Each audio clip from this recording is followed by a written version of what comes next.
Welcome to Augusta, Georgia, home of renowned opera singer Jesse Norman, Wrestling Hall of Famer Hulk Hogan, and the Godfather of Soul, James Brown. We're inside the Chris and Berry Fieldhouse for a Peach Belt Conference semifinal volleyball matchup between arch rivals as USC-Aiken takes on the hardest working volleyball players here at Augusta University. Tonight, the winner is just one victory away from a championship.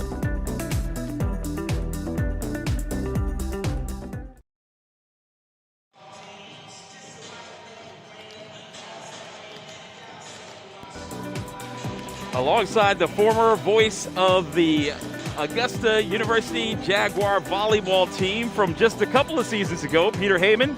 I'm the Mac Daddy, Charles McNeil, and we're courtside here inside of the Jaguars' den. That's right, Chris and Berry Fieldhouse. It's electric. At least we'll make it electric because we're the only fans in the building, Peter, and a great place to be for the Peach Belt Conference tournament action. This is a semifinal encounter. The 2 seed, Augusta University, 12-2 record as they take on arch rival USC-Aiken, coming in at 9-4. And Peter, as we get you prepared for this one, I know you are really excited, as am I, to watch 2 teams that are really red hot right about now. Charles, yes, I am. Over the years, Aiken and Jags, they've always battled with each other. It's kind of like the little border battle with each other. Both teams are hot. It's good to just have volleyball back out. You're right, there's like 10 other fans, but they're made of cardboard, so I don't know if that really counts. But yeah, I'm definitely excited to see some volleyball action today, Charles. Well, they've got one of the bigger fans that you'll ever find. He'll be roaming the baseline. That's Tyshawn Crawford of the men's basketball team. He's just to our right, off camera. As you see the starting lineups for both teams, we'll get to those in just a couple of moments. But first, we've got the national anthem coming your way, I do believe. And we will take a brief timeout when we come back. It'll be the start of this one. Somebody's going to a championship. It's Augusta and USC-Aiken right here on SUV TV.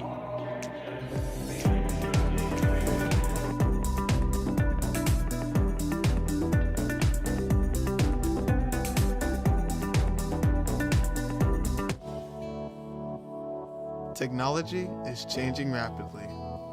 By the time I graduate, I'll be applying for jobs that don't even exist yet. I don't know what the future holds, but whatever it is, I'll be ready for it. Boundless possibilities. That's what Augusta University can offer you. Here, you have the opportunity to challenge yourself, explore your talents, and find your own path. Our diverse partnerships create real-world experiences focused on your success, adding tremendous value to your education. Discover your boundless potential at Augusta University. Be boundless. Learn more at augusta.edu/B.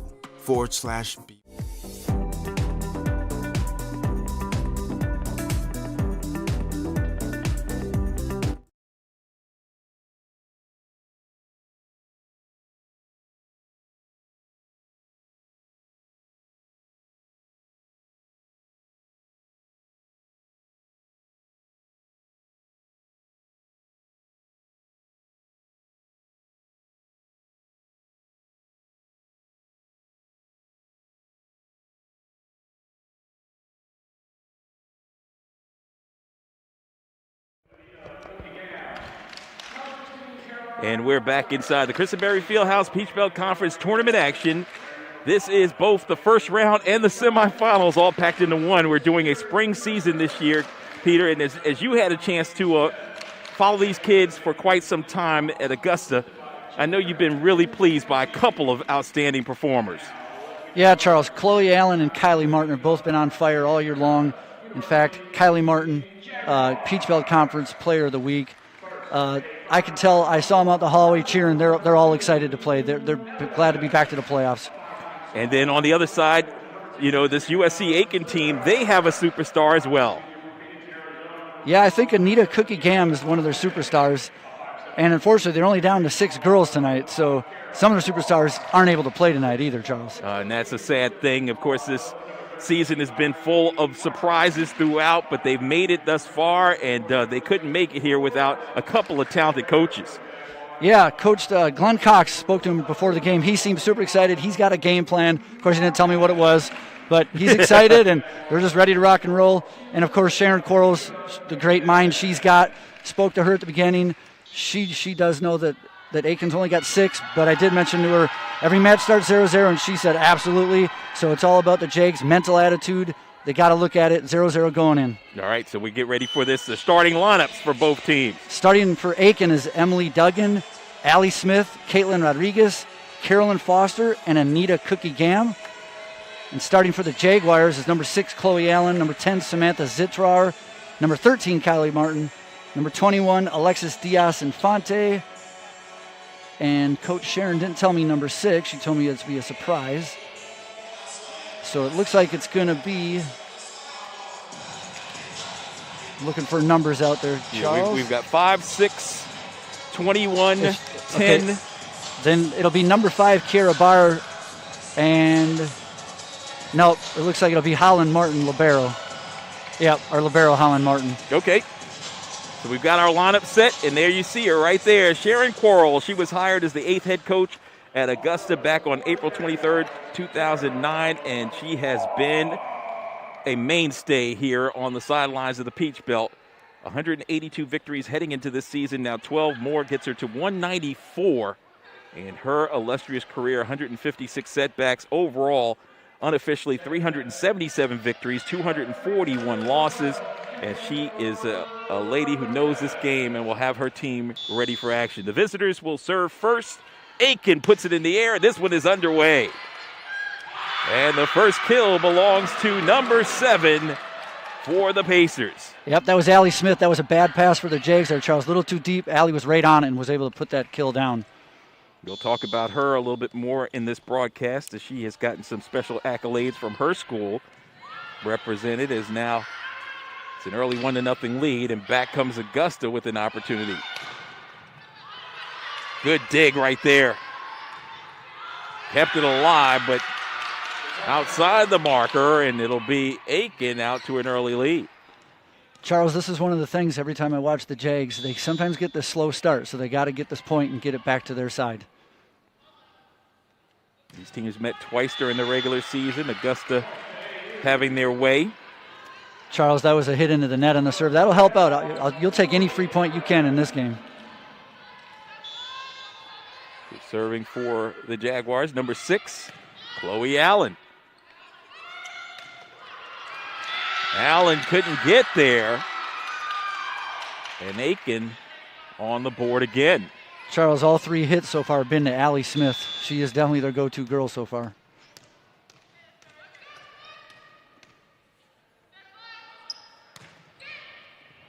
That's Duggan. Great set. Kept alive. Oh, what a big time hit that was. Diaz-Infante thought she had that one put away. Set up again was Diaz-Infante. And Aiken continues. Charles, you got to love their tenacity. 6 girls, the ball was all over out of bounds there. They hustled, they dove, and they ended up with the point. Now, how long can you sustain that? I know we're just getting underway, but fatigue could be a factor if they have to chase. That was a long point. 4-1, Aiken. Make it 5-1. Charles, Augusta's a little sloppy here. They gotta get over this. Coach standing up, taking an eye. Might call a timeout here shortly if a couple more points go Aiken's way.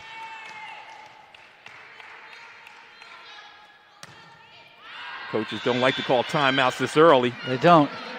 And Aiken just helped him out with a deep serve, it looked like. That shot errant. So both points there for Augusta on service errors. Brooklyn Holthouse now checking in as Allen goes out. Nice low serve. Off the block. Had a triple blocker there. Great save, but not enough. Diaz-Infante, the junior out of Phoenix, Arizona, coming through. She's been a great addition for them, Charles. When they need a solid hit, she sometimes go to. Tied for the second tallest player on the team at 5'10". Got an illegal pass there, two-handed pass. Start of the playoffs, Charles. Officials might be a little more on it. You know they are the best of the best for this. Yes, sir. Big semifinal. In all likelihood, the winner of this will travel to Flagler on Saturday. Should Flagler be able to get past their opponent tonight, we'll try to keep an eye on that one for you. Charles Aiken there, that's a couple times now they've done that quick set pass, and it's kind of got the Jags off guard. Net serve, and it worked out for him.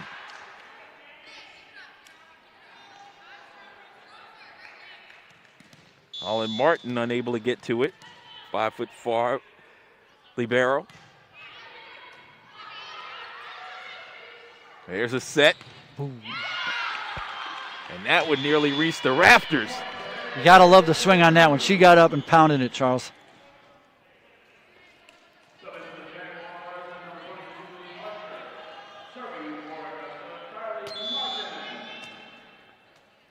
Serving for Augusta, Kylie Martin, one of our centers of influence. And there she is again. Peach Belt Conference Co-Player of the Week.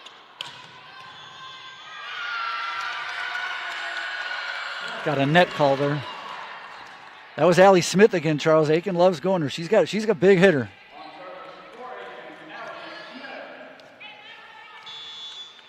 Smith having quite a season.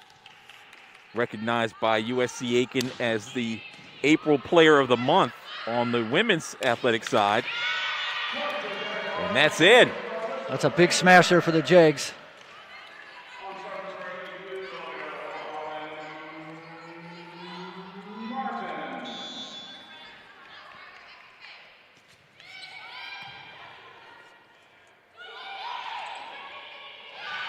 They found the hole. And dropping it in. Yep. They got a free punch there, but she hit it right in the corner where nobody was. That was a smart play there. That was Cookie Gam.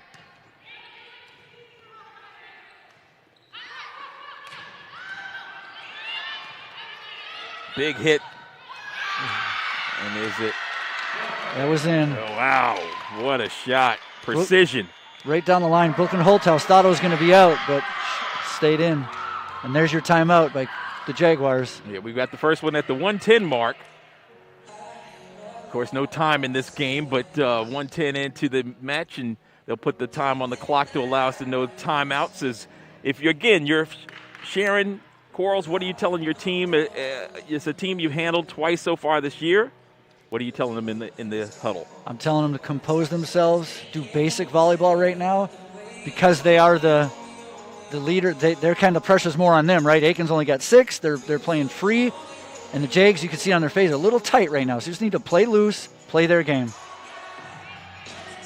And on the other side, your head coach, of Aiken, you were looking at your team and you're saying to yourself, Glenn Cox, what are you saying in your locker? On your sideline. I'm loving what I'm seeing. I'm saying your intensity's there. You're diving. I'd say don't change a thing. You keep doing it. Let them make the mistakes. Unofficially, 13 seasons for Cox, 230-plus victories, 126 losses. So 2 outstanding coaches. The season began with back-to-back road wins for this Aiken squad at Francis Marion and at UNC Pembroke. They won both of those before a 3-1 loss here back on March 16th. And the only other meeting between these two happening here. As that one was long. Yep, just out there. If the fans down the line heard that one, we hope your nasal cavities are wide open. So the timeout worked there. Charles got the point. Back to their serve. Maybe kind that'll of a be bad pass there. That's a free one, yep. Yep. So the point goes to Augusta, and now they've strung together a couple in a row. And they're right back in it, so the timeout came apropos.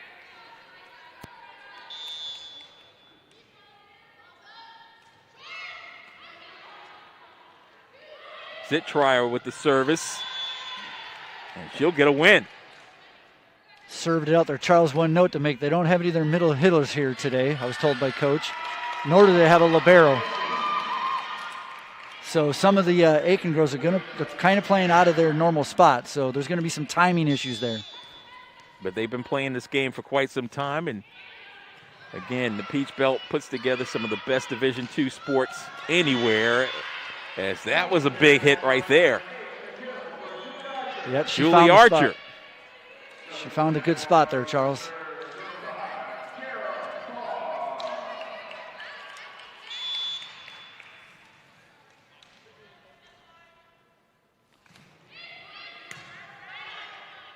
So 2-point game.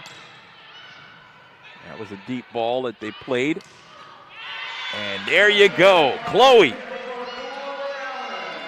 You got to love the smash on her. 2 years ago, before COVID, she was doing the same thing. You just put it up there. She usually puts it away, Charles. Yeah, got to like Allen's game.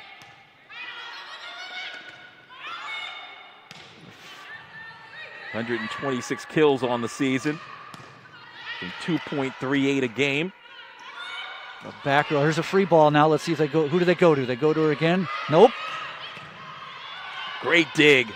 There she is on the quick hit. And that one is the finisher. So 3 big right hands by Augusta. Finished off by Kylie Martin. Charles, I like to see that. Instead of trying to bump set, when a bad pass like that, you hit it right away, you got the other team off guard. They're not in position to defend.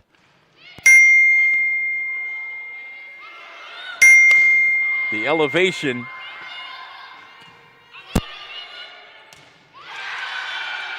And that went off the block. Works out for Aiken. Jags had a double block there, Charles, but they were a little separate. I think the ball found it in the gap between the hands. Rodriguez now the server.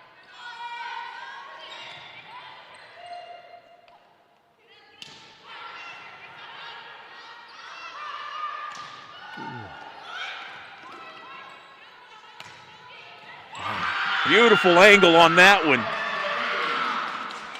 Once again, Mercer. Kari Mercer, 5'6" sophomore, paying dividends out of Ohio.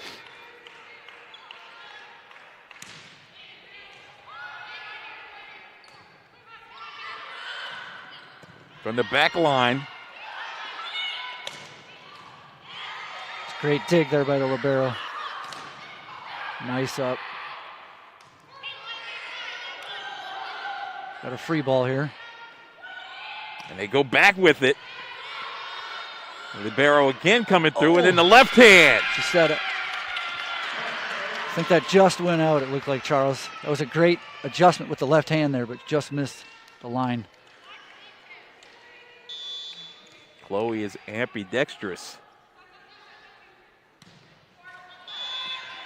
A lot of these sports, when you get all these athletes this good, you got to almost become ambidextrous. And the game is so fast. Yes, sir. It takes a lot of quick reflexes, a lot of quick brain, sometimes either hand, foot, leg, whatever you got to do. You don't see it often, but it's legal. Great dig. Second one. There's the push pass again there. This time the Jags are ready for it. Oh. What a match we had as the Jaguars get that point and cut the lead to 1. That was a wild one there, Charles. Had that net, the ball rolling on the net there. Nobody knew which side it was going to land on.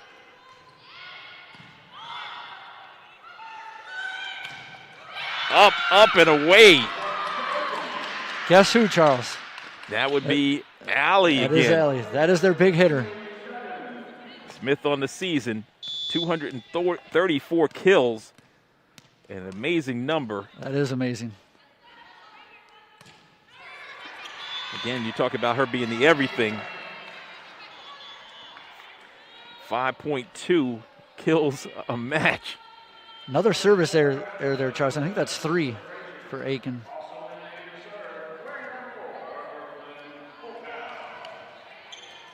Her numbers are pretty consistent straight across. We're talking about Allie Smith, leading the team in several categories.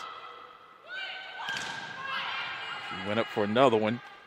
There's that push again. Jags ready for it.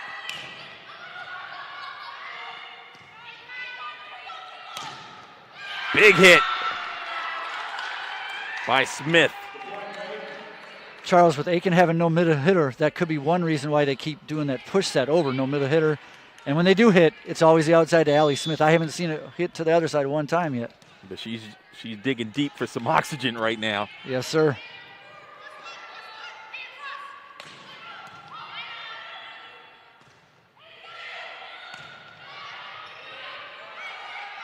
There's an opportunity. It's a free one there. Passes a little outside. And you can't get there. Just as we talked about no hits from the right side, there goes your hit. Aiken playing with a lot of energy, Charles. They really are. Of course, they've been looking forward to this. They've had a lot of rest as well. Touched on the fact that this team has won their last two, but they were scheduled to play over the weekend, and that one was postponed. That actually might have been a blessing in disguise for them, I'm thinking, Charles, now that they're down to only 6 girls. I think we have another timeout for the Jags, sure enough. Coach Quarles. 4-point game, Augusta trailing 18-14 as we get a chance to take a look at an SUV TV replay. There's that big smash on the right side there. I think might have caught the Jags off guard. They've been going to the left side all the time to Allie Smith. This time she went behind her. That was a smart play there, mix it up. And there you see it again. There's Allie Smith with a big swing. Double blockers too, and she's still getting it by him. They may have to go to a triple block on her. Charles, good thing it's 5 sets, so it's a long match. Yeah, I've seen many times, and I know you've been in this game for a long time, where the team that wins the first game doesn't necessarily win the match. That's very true, Charles. You see it in tennis all the time, too. All it takes a little momentum, get a team hot, winning a game, and then or a set, and then they got the momentum. But this set's still not over.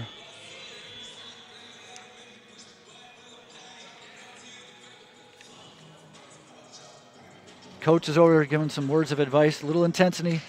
Might be picking it up a little. This is the playoffs.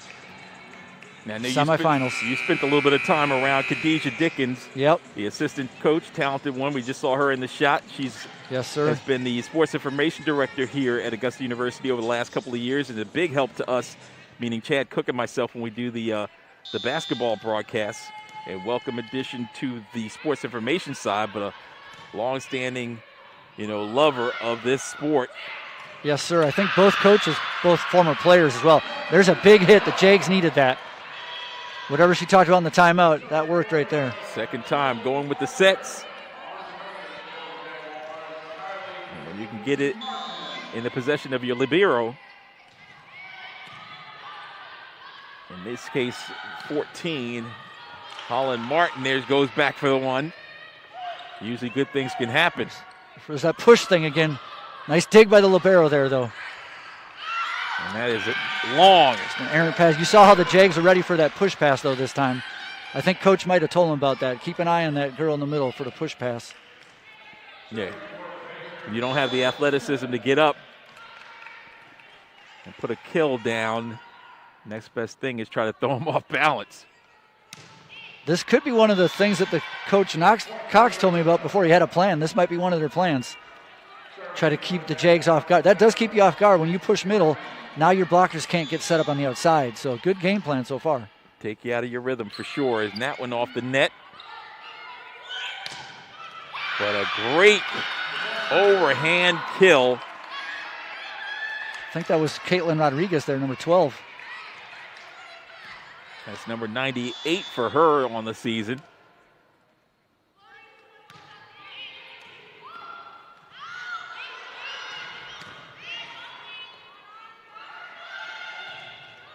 Double block. Yep.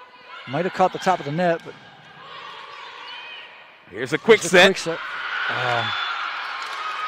And an excellent block by Aiken. That was Caitlin Rodriguez right there in the middle, blocking too. 21-16 here, Charles. 4 points for Aiken and a win in the first game. And that landed in. The Jaguars' passes just aren't quite as crisp and concise as Aiken right now, Charles. They're going to have to change that. They looked sharp in our warm-ups. They did. They were rifling balls over toward us. It's true. We almost got nailed once. There's another kind of errant pass and be another free ball. That's a tough one. I think that went behind the post. No call. The refs didn't call that one. Tough to tell. I know it. Well, we have instant replay. We'll find out if they want to use it, but that could be one of those. It didn't work out. It didn't work out in Augusta's favor. So, as we like to say in basketball, ball don't lie. So 23-16, 7-point advantage. Aiken has been in control pretty much throughout this opener. Best of 5. Okay, there we go, hitting the net. That helps. That was a bad pass off the net there, so that made a harder shot there for the spiker there from Aiken. Changes your rhythm. Yes, sir. Timing, rhythm. There's so much goes into a volleyball spike, just like hitting a golf ball. It's the height, the placement. Kind of another free one here, a back hit. See if the Jays can take advantage. Back set. Another back set on the other side, and that one is in. She got that one down. For those that don't watch a lot, Charles, you saw the Aiken girl hit it twice in a row. That's legal as long as you block the first one, then you can dig it. Just any watchers that may not understand that. That was Cookie Gam who did that, and she was a server as there well. You go. This one they couldn't get back, as Augusta will get a point, but it's set point. Yes, sir. Notice the Jays did a quick set there, Charles, though Aiken wasn't quite ready to get a good block there. That was a good mix-up.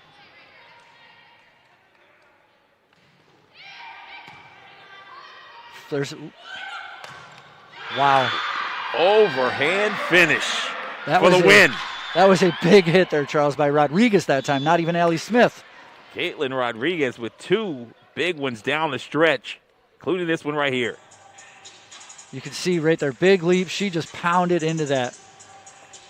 No care whatsoever. Great form. The ball's in a good spot. When you're at set point there, Charles, you can go ahead and hit as hard as you can. Even if they block it, sometimes you'll see the block go so far out of bounds that it's still your point.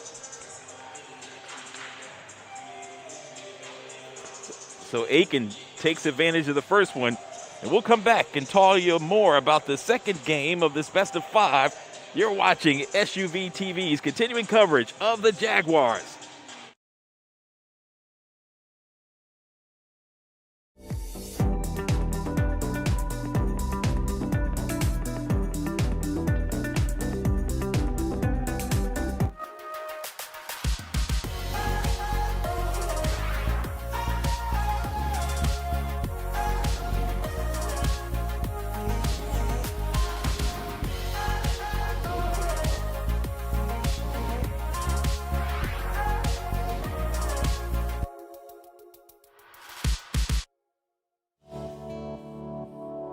Technology is changing rapidly.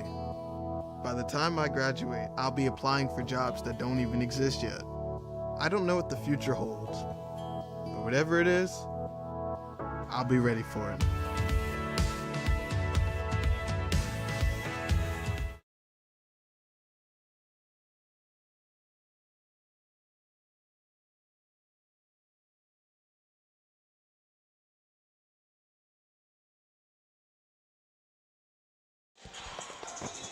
And we are back inside the Christenberry Fieldhouse, 25-18, as they took the score off the board quickly in preparation for the second one.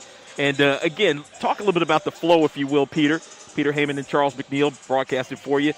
The flow of this game, does it favor one side or the other? I know you talked about Augusta being a little bit disjointed in that opening set. Yeah, Charles, right now it definitely favors Aiken. They're the underdog. They came out loose right away. You could see it on their faces, their body language. They got out to an early lead. Jags did catch up a couple times. It seemed like the whole game, though, they were just never could get that momentum going. They seemed a little tight. So I'm hoping after that first game gets out of their system, now they should be a little more loose. They've been here plenty of times before. Coach Coral's definitely experienced. words of wisdom. They should come out here and hopefully change it up. So the Pacers defeated Lander 3-1 in their last regular season match. They were scheduled to visit Georgia College and State University Saturday, but that event was canceled. So the Pacers come in here with basically an 8-day rest leading into this one. The Jaguars this month have been dominant, defeating Young Harris 3-0, Francis Marion 3-2, Georgia College 3-0 last Friday. And head coach Sharon Jones knows that her team is a squad that can quickly turn things around, as AU shut out the Pacers across the river 2 weeks ago. 3-0. They've already got one onto the board as we start the second one with Aiken and Augusta matched up in this semifinal. There's a good double block this time. No free. And there's a good quick set there. There's the outside over there on Aiken, a shorter hitter, so the Jags able to get that one blocked. And it's in. So the opening point of the second set belongs to Aiken, and the Pacers with a 1-0 lead and already a 1-0 advantage. Yeah, they went to Allie Smith there again. She's feeling it tonight, Charles. And the passing's great too. It's a good swing. Allie just gets great topspin on that ball too.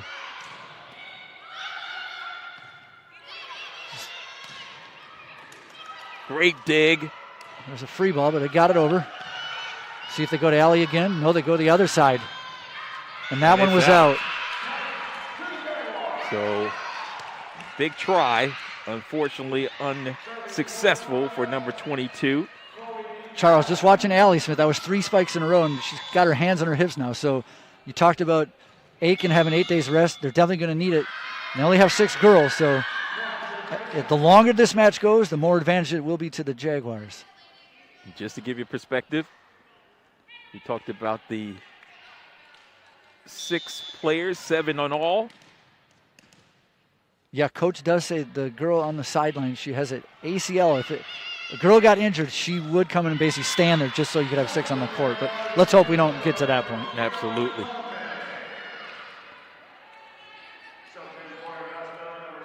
So substitution in for Augusta. Chloe Allen returns to the lineup. She'll be in and out. There's another quick set spike for the Jags.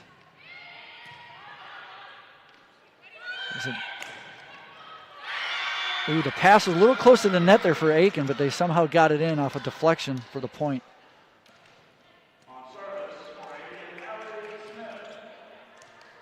So far we got a back and forth game, Charles. Pretty much.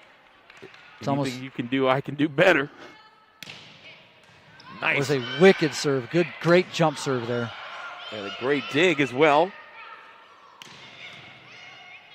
Left side hit. And now straight through the middle. That one is a long chase, and they won't get there. Some great hustle by the Jags, but that's that hard spike there, Charles. If you don't get a great pass, it's deflected, and you might not even get a second shot at it.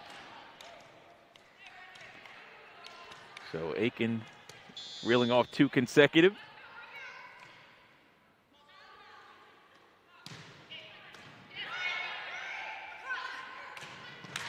So right now is the time for the Jays to take advantage, Charles, because Allie Smith, their big hitter, she's back there serving, so she can't be front row spiking. And there you can see an errant hit right there, too, by Aiken. Yeah, the season, Allie had 19 service aces. Unable to get any on Augusta's defenders. Nice block. Quick. Oh, there's about 6-8 dinks. It's still alive, Charles. Just the talent that we've been talking about. And there's a big hit, but a great dig by Aiken. Incredible. Back set. That's another great swing.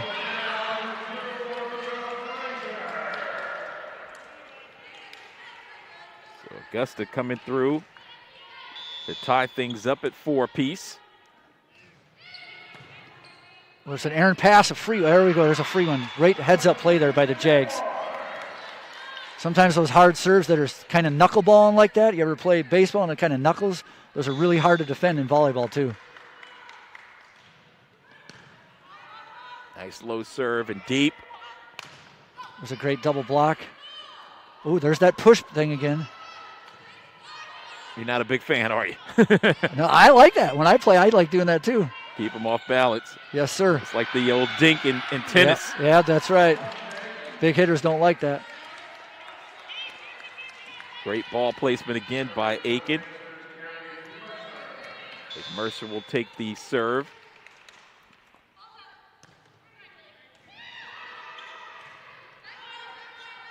There's a back row hit. And even though Allie Smith's in the back row, Charles, they're still setting her up, and she's still pounding it just like she's at the front row. Right now, if you could play basketball and do a box on one, that'd be the girl I'd guard right now. Absolutely. But fortunately, volleyball, we can't do that. I think what you try to do is keep it out of her area, right? As Yes, best sir. you can, or don't give them the opportunity to get her set up. Sometimes in volleyball that you actually hit at the girl that is their best spiker, because sometimes they're digging. They're not there to make the hit afterwards. Which was the case here, and it worked out. Yes, sir. That's why you're the analyst, making all the big bucks. Big time play there by Augusta and by my broadcast partner. I must be looking at the wrong bank account.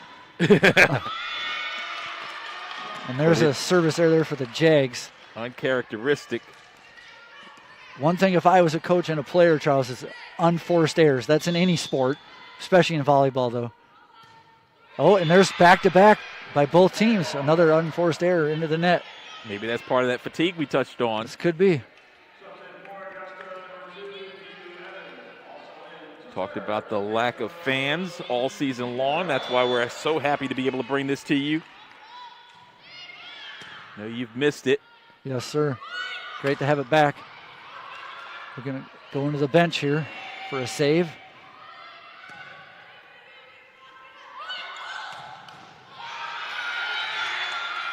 A big right hand. Yeah, both Rodriguez and Allie Smith, they both just hit great. Great sets for Aiken. The ball's just right there. They just got to put it away. And the Jays just keep missing the block, Charles. Talk a little bit about the timing involved in that, coming in with that big right hand and putting it down. So in practice, they'll practice the height. Most players have a certain height. Some like it short, some like it high, some like it medium. Both those girls seem like they like it medium. So the setter and the hitter both know that. So they got to take their steps up there, and the setter knows, put it at that height, and usually the timing's perfect. If any one of those is a little off, that's when you get not quite the good hit. 9-8 score. Augusta out in front. And that time she decided to just do the soft hit over, and it worked. I think the set was a little short there, you could see. That's why she couldn't get a full swing into it, but she was still able to pop it over. In case you're just joining us, Augusta lost the first set 25-18. Best 3 out of 5 advances the winner into Saturday's championship game that could very well be played right here. It was a great dig there by Aiken. That one almost off the banners. Second time we've seen that. Big set, perfect placement and a finish with the kill for Augusta. That was a quick set to the middle hitter there, Charles. Sometimes teams will have a number for that, like 6 or 10, which depends on how high they want that ball. But that's something you got to practice. The quick set, that is the hardest one to do. Timing's got to be perfect. Kylie Martin.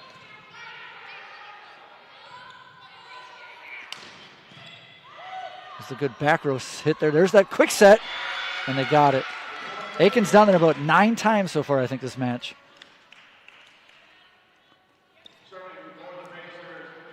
And it ties things up at 10 apiece. Not sure if anybody's had a 2-point lead in this set, Charles. It's like back and forth. It has been nip and tuck. As that one, low serve and unable to be kept in play by Barr, who was the closest Jaguar. That looked like another one of those knuckleballs that they just drop. There's its floater. Ooh. That should be 4 hits, yep. That was that quick set. It was a little low, so she wasn't able to get it over the net there.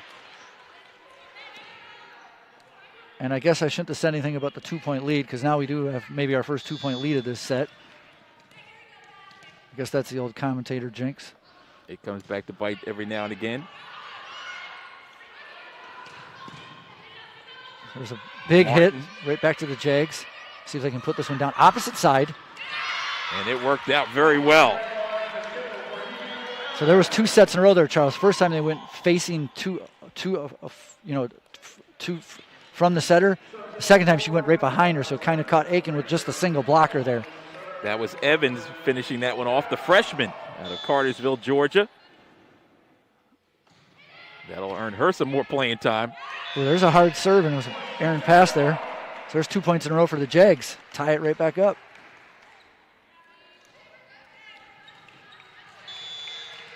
Holthouse, the service. There's that quick set. Perfect. That was perfect. Floated it. Infante was ready for that smash, Charles.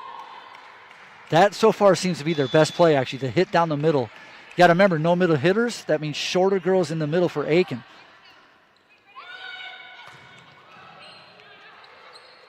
Holthouse with the set. Great dig. Beautiful hit, too. There's a block. Allie Smith, I think that's the first time they blocked her for the point. Yeah, not something you're going to see on a regular basis when Allie Smith goes up and away. Just trying to keep an eye on the faces of Aiken here for a little fatigue. Oh, so the opportunity with 4 in a row scored by Augusta, and that has been stopped by the net service. Yeah, that's something you don't want to do, Charles, especially when a team's only got 6 players. You want to make them work for every point. It's a great looking jump serve there. Looks like we got a whistle, looks like a double hit. Yep. If that set isn't perfect, Charles, these refs are on it and they're going to call it a double hit there.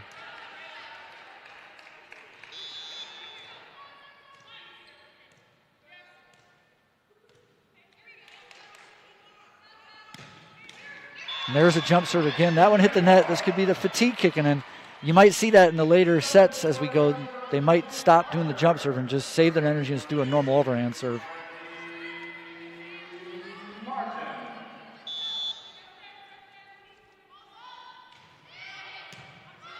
It's a good cross-court serve there. There's your double block, and it landed in. Chloe, I think she did all that on her own. I think she did. Correction, that was Frazier. That was Alyssa Frazier. Good story to have Alyssa Frazier back, Charles. A couple years ago, she was out with a bad knee. They redshirted her. They're happy to have her back, as you can see. There's another one for the Jags. Guess where that spot was, Charles? That's right down the middle again. And I think you're going to see a timeout there by Aiken. So some outstanding plays on the part of the Jaguars gives them a 3-point edge.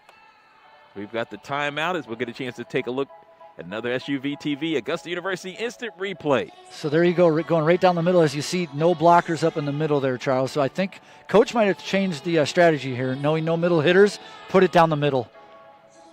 You can see nobody there to block, so it's pretty much a free hit. And if you're in that back row, you're hoping you can get your arms on it. Now you mentioned Alyssa Frazier, and we touched on her and her return, the junior. She's loving life because she's playing against her hometown school in that she's a native of Aiken, South Carolina, and attended Aiken High School. Yes, sir. I don't know about you, Charles, but sometimes when you kind of play against your hometown, kind of have a little extra energy, a little extra pep there.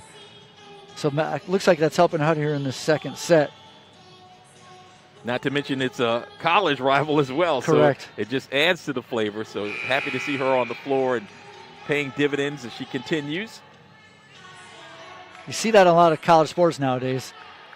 Other colleges drafting like the top kids from another state, especially in basketball. There's that push again. That looked like a two-hand to me. Yeah, that's legal. Couldn't get there. They had a double block on there, but you could see she split it right down the middle. the key there, Charles, they always want to try to get leg to leg, arm to arm, so they can't get down the middle.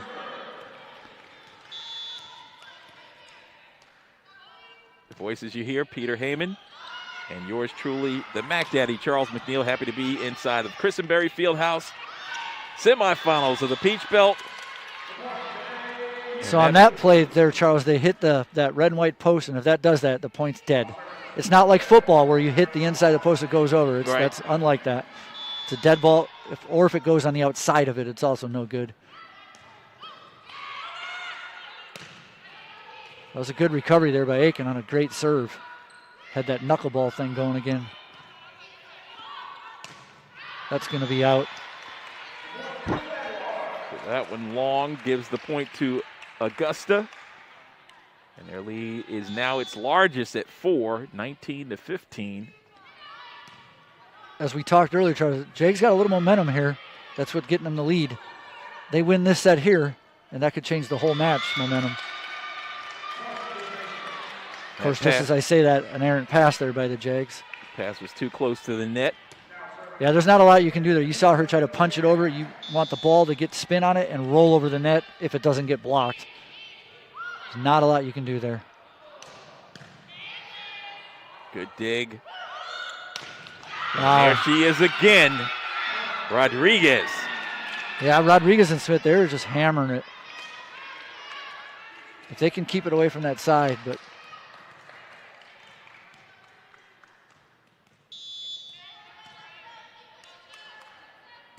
I don't hear a lot of cheering on either side of the benches. Both teams pretty focused. Rodriguez, they're going to go back to her. Yes, they sure do. She's hot. They had the block there, just it was a little off the net, and it stayed on the Jag side.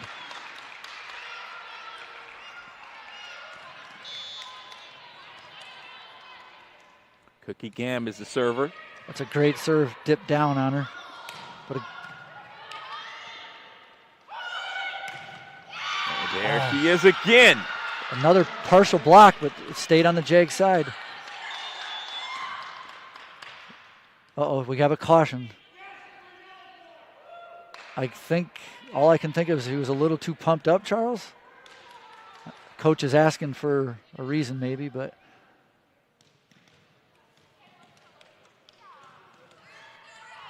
I don't know about you, Charles, but I'm okay with a little energy and passion on the court. I didn't hear a bad word. Maybe there was something slipped in there. Maybe he thought he heard something. There's a great dink. The pass was a little off there, Charles, so she compensated. Just dinked it off to the side, was able to get that point. Lateral motion. Jags needed that too because I think that was 4 in a row for Aiken.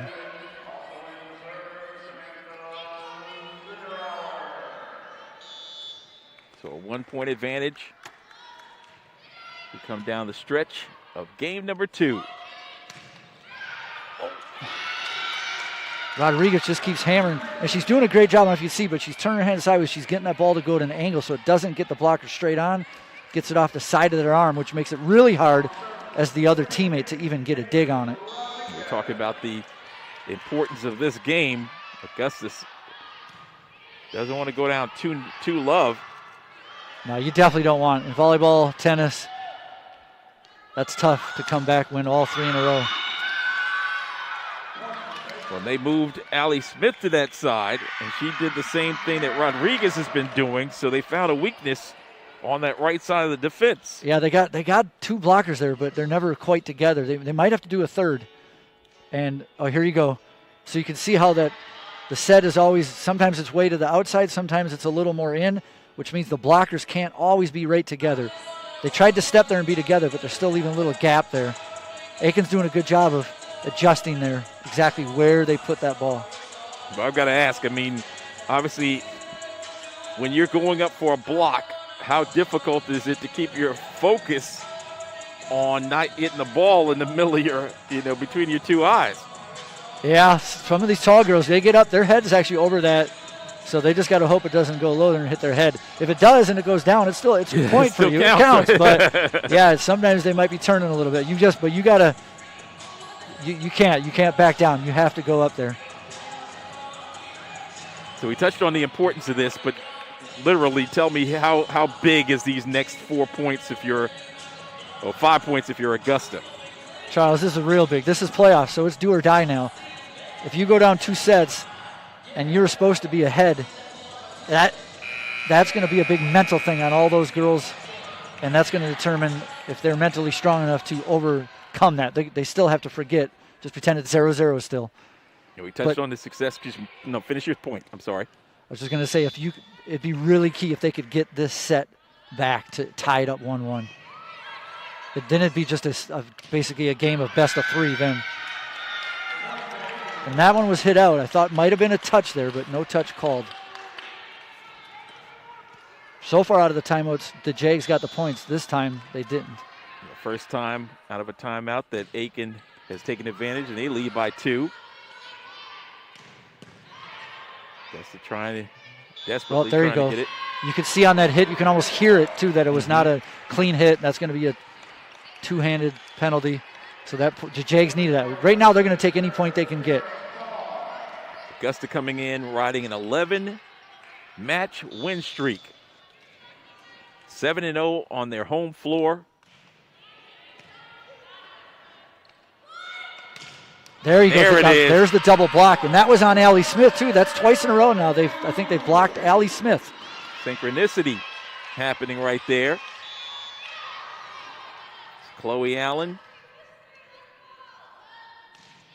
combining there with the freshman Evans. And here they come again. Ooh, they're going to dig that. That's a great dig. Free ball, but she got it over inside the post. Go with the back set, the dink. If you notice, that outside hitter over there isn't quite tall like Allie and Rodriguez, so all she could do is push it over. And that one's out. The double block was there, and she hit that one out. No touch. You could see Allie looking at the ref, asking for a touch, but that was clean, and that was out. That was huge as well. I think a little bit, blocking her twice now, she had to change it. When you get blocked like that, now you try to go right down the line. If you're just a little off, it's outside, and you miss it. Yeah, you try to be precise with it. Yes, sir. Try to be too perfect, and you miss it. Literally a game of inches as we get a chance to see it again. Okay, here we go on the outside. Allie. Oh, you can see the pass was a little behind her. You see her jump, and she had to reach back. That was the first one. And here comes the next one. That was a little better, but that was when they blocked her. So they just had a great double block there. That was Kylie.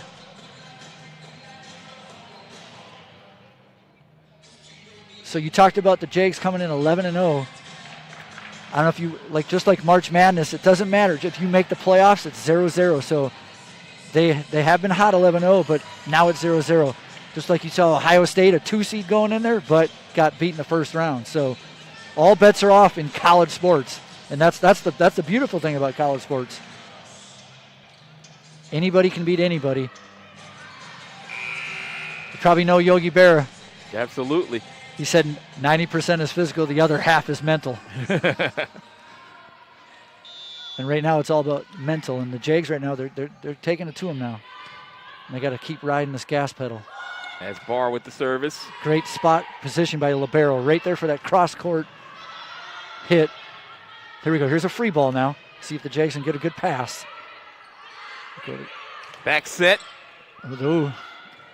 Great dig. There's the block, but it was went up high on that one. So they were there for the block that time, Charles, but it just went out of bounds off the block. So that time the hit came from the other side, which causes it to hit the hands and then bounce off to the out of bounds. 23 all. Oh, there's a bad pass. Oh, a bad pass there. An easy point for Aiken. That could be a little nerves there. Set point for Aiken. An opportunity to take a 2-love advantage. It's in the hands of number 5, Duggan. Emily.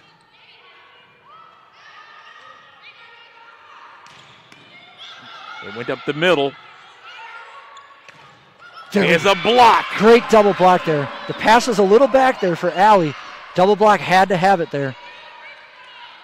Chloe Allen, and she'll be the server, following her part in that double block. And a big serve here. Oh, and it's in. That was in on the line, Charles. I don't know if you could see from our end, but that was right on the line. Both Even the Aiken coaches are looking. I think they knew it was right there. What a serve by Chloe Allen. That's a huge time for an ace. 18, Oh, it's a free play. Here we go. 18 service aces on the season for Allen. And that's it. It's down. It's down for the set there. That was huge. Aiken looked a little out of sorts there. No blockers. All Infante had to do was put that down, and she did. That was a huge comeback, Charles. Augusta trailing 24-23 comes off the deck for a 26-24 victory.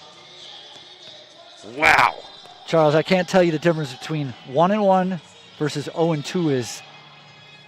If you're down 0-2 and you're the higher seed, there is a lot of pressure on you. And we saw in that second set, about halfway through, actually at the start of it, the Jags definitely seemed a little more loose. And that will loosen them up that much more. And on the other side for Aiken, being up 1-0, underdog, set point, and not able to get it, that could be major deflating to them going into this third set. This is where the coach is going to have to talk to them, tell them, hey, you're 1-1, you're not down 0-2, you're still in this thing. You still got a chance. Indeed, both teams still alive. Both teams still have a chance. It'll be a 2 out of 3 series to decide it. Augusta and Aiken locked up in a beauty. This is the Peach Belt Conference Tournament, and you're watching it exclusively on SUV TV.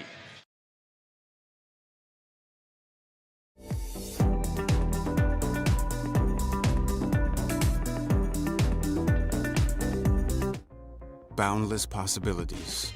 That's what Augusta University can offer you. Here, you have the opportunity to challenge yourself, explore your talents, and find your own path. Our diverse partnerships create real-world experiences focused on your success, adding tremendous value to your education. Discover your boundless potential at Augusta University. Be boundless. Learn more at augusta.edu.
Back inside the Christenberry Fieldhouse, where we've had two outstanding sets of volleyball in this Peach Belt Conference tournament. It's the semifinals, and the winner of this one will, in all likelihood, face Flagler down in Florida on Saturday. But a lot of work still to be done here. I'm Charles McNeil, Peter Heyman alongside. Peter, you've been calling Jaguar volleyball for a number of years, Green Jackets, and I mean, we've had an exciting first two sets in this one. Yeah, Charles, it was not quite a tale of two tapes, but for the Jags to come back and get that second set to tie it up was huge. Now it's basically just a mini best-of-3 match to finish it off. And there's the winning point there for the Jags there. You could tell Aiken was getting a little tired. It was an outside hit there, and she put it down the line. Speaking of tired, as soon as that set was over, the Jags ran off the court, and Aiken kind of walked and just sat at their bench. They never left. So fatigue might be starting to take a factor here, Charles. Of course, the visiting team probably didn't want to leave the court because they played so well in those first two sets, as there's an opportunity, and this one is... Oh, they're calling a tip. The ball went out, but the ref here did say a little tip by the Jags. So a deflection.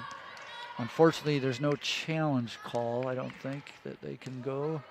But we do have the replay available to them, as it's been used on several occasions during our hoop season with the men and women, the Jaguars.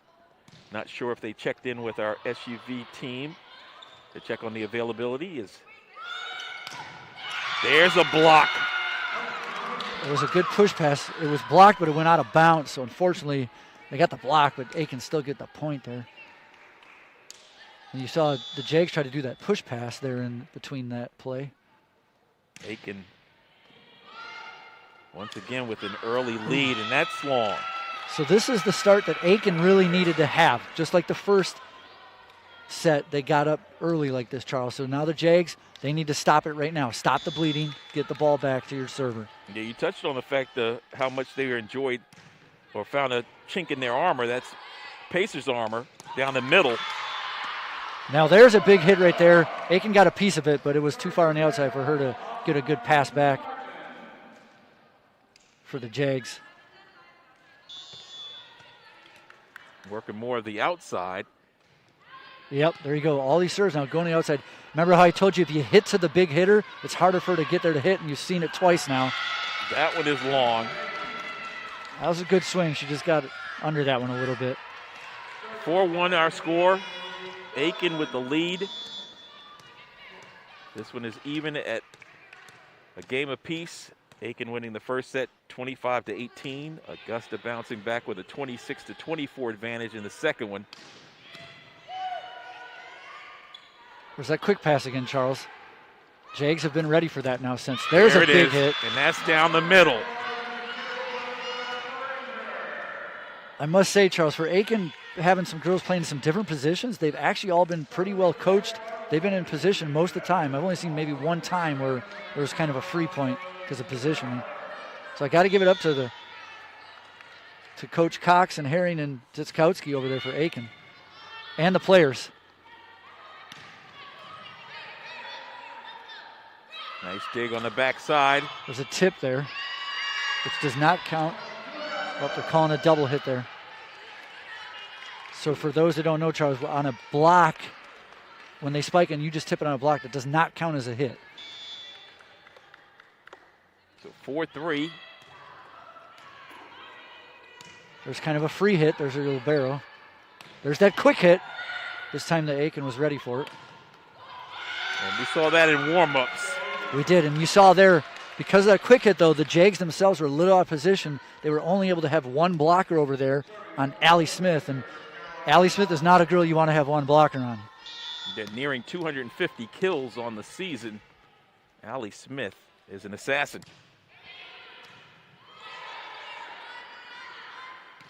There's a big hit. That's a perfect pass and swing. And you had the decoy jump, too. Sometimes that'll throw the blockers off, not knowing for sure who's going to hit it. That right side seems to be the side that you can get more hits in on.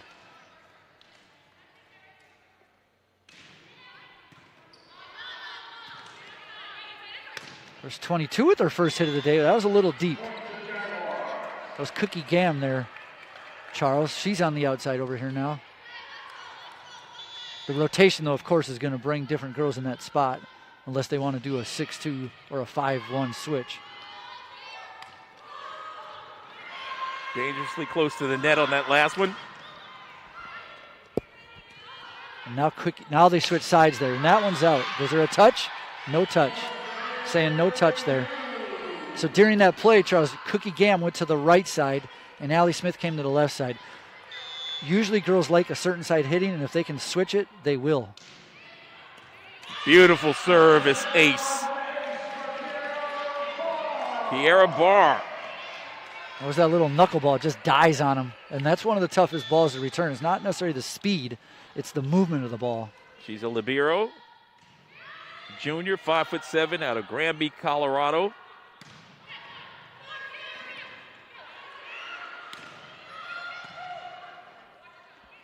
Excellent timing. Leads to the block. There's another good block. And that's Allie Smith. That's the third time they've blocked her. The look on the faces now at Aiken, Charles, it's starting to get a little unsure of themselves. They're now on the other side. Jags are excited and pumped up.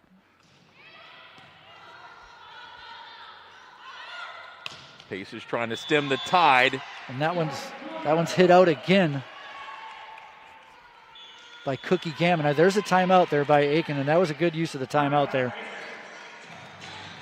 Aiken got the start of the set they wanted. They're up 3-0, but then the Jags just stopped them and poured it on. You're starting to see a little of that fatigue set in over there, I'm thinking, Charles. We anticipated it. Like you said, limited numbers. Had to be a major undertaking for those young ladies to try to keep their composure. And Augusta taking full advantage. That I can't express it enough how big those last 3 points of that last set was. If this game is up 2-0, Aiken is going to get energy from somewhere where they don't even know where it comes from just because they got that win up 2-0. But that didn't happen, and now the Jags got to be the ones to use that energy. You can see it even now on the replay. Girls are smiling, high-fiving, having a good old time. So I got to ask you, obviously I don't play volleyball anymore, but when I didn't have to do it with a mask. How difficult is it playing with a mask? Charles, just sitting here talking is kind of difficult. So just playing with all that energy, that does have to take a toll. Your cardiovascular, your breathing. Communication is another big thing in volleyball, and that's going to hinder communication. So that's like an unspoken, no pun intended there, issue that you will have also. Yeah, be one of those things that we got to talk about after this. Yes, sir. Next service is communication, because I see a lot of times in volleyballs that service is long. It stems the tide in the streak that was 7 points in the making for Augusta. Now service goes over to Allie. Charles, that was the classic call of timeout, and hope the other team has a service there, and sure enough. Ooh, that's called out over here on this. That was just out. That was a good serve, but just out on the outside. But, communication, oftentimes you'll see the players and they'll point behind their backs with fingers. What does that signify? So that's telling the players behind them, like, where they want them to hit, where they're going to set the ball, and where they want them to be positioned. So now more than ever, they're going to be using numbers a lot. You'll even see coaches like Coach Corliss. She has a clipboard, and she'll show her team a number that tells them kind of maybe where they want them to serve it, if she thinks there's a weak defender that can't pass as well, and what kind of setup she wants on the D. So, yes, a lot of communication with the hands and boards. Non-verbal communication, we'll say, Charles, is key here. Augusta with another point. Consider it kind of like a silent count in football. When it's loud and they can't hear the call, they'll give you silent signals. Chloe Smith couldn't take advantage of it. Chloe Allen unable to take advantage of it.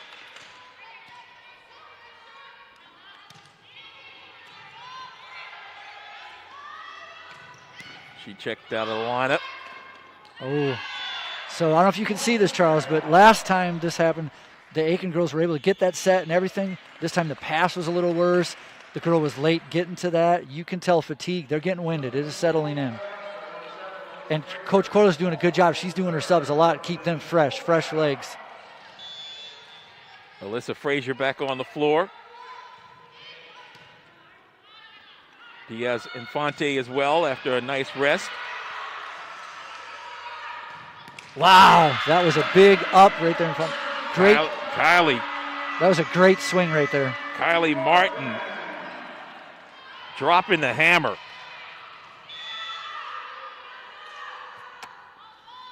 Good to see that hard swing there, Charles. They got to keep her active. And here we go again. That's 2 in a row right there. Sometimes when you got a hot hand swinging, you keep going. And that right side for Aiken, all match has been the weaker side as far as blocking and height. So coach has done a good job. That could be part of the clipboard numbering she's saying. Keep going to our girl Kylie. And there's a great block again. First 2 sets, that spike was getting through, but the Jags made the adjustment, got their blocking together, and I think you got another timeout here for the Aiken. The timeout comes, but let's take another look at an. So here you go, the double blockers side by side. You saw them push their hands down a little bit. That's so when the ball hits it, the ball will go down. A lot of times you keep your hands straight up. That's when it goes back out the backside or off to the side. So great technique there by the Jaguar blockers. And then you had the spike there. They're pumped up. They're serving her. Everybody's excited. Passing's going. They're smiling. You did not see this in the first set. You didn't see a lot of smiling, a lot of high-fiving. So great turn for the Jags. And this is exactly what we talked about at the very beginning. The game of fruition, to keep lasting longer, get the momentum. It switched just like that. I'm going to go back to when it was 24-23 or 24-24 in the second set, and the Jags got that shot on the line, and then they got the game winner. I think that was a huge turning point in this match. But like you said, a game of inches. Sharon Quarles, the head coach, getting it done, 11 seasons strong, and a coach that helped this team to their first ever Peach Belt Conference Tournament Championship back in 2018. They reached the NCAA tournament for the second time ever. This year, unfortunately, there will not be a Division II NCAA tournament, so this is their tournament. This is. That could be maybe why there's a little more pressure, knowing this is it. And there's the same thing again now. They call a timeout and an unforced serve error. So as a player, as the server, you know that happens, so you almost got to take a little bit off on your serve, just get it in. Make them make the mistake.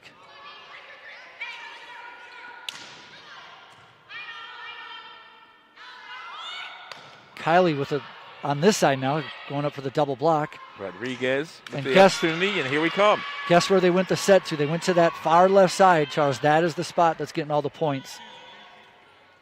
The junior out of Aiken. Oh, it's underneath. It's right there to your left. So being this close to the action, there could be a couple times we get some balls coming our way, so always got to be on the lookout. That's Lisa Burnett to our left there, the talented director. She's used to multitasking. She's done a great job showing us some replays and keeping us in line. Yeah, it's difficult with this motley crew. There's a nice dig. This setup. So you saw the double block was in perfect position, but you saw the hitter did an outside swing or an inside swing to get that ball to go just by the blocker to the angle. Jaguar girl was there where she's supposed to be, but sometimes it's just can't get them all the time. Quick set didn't work out for Frazier. So that was a little low on the set, just a little higher, or it could have been a little late on the jump. That's why the quick set is the hardest. If the timing's not perfect, that could happen. 6-point game. Big points here for Aiken. Ooh, that's a nice pancake there. That libero right there laid out for the pancake. That was Holland. There's a cross court, nice spike. There's your double blockers right there, and that's legal with the foot. Unfortunately, she couldn't get it over. The official got a piece. Oh, so that there was 2 hits there. It went off the foot. If it would have went over, it would have counted. Unfortunately, went right off the official. Once he hit the official, it's a dead ball. Playing a little soccer here today. Yeah. Hey, when you're in the playoffs and it's do or die, sacrifice the body any way you can. So you saw there, the double block was a little late getting together, and the hitter saw it. She hit right down the middle, was able to get a deflection for a point. Allie Smith once again adding to her outstanding totals on the year. Augusta more balanced in their kill attack. Touch on that on the next Augusta point.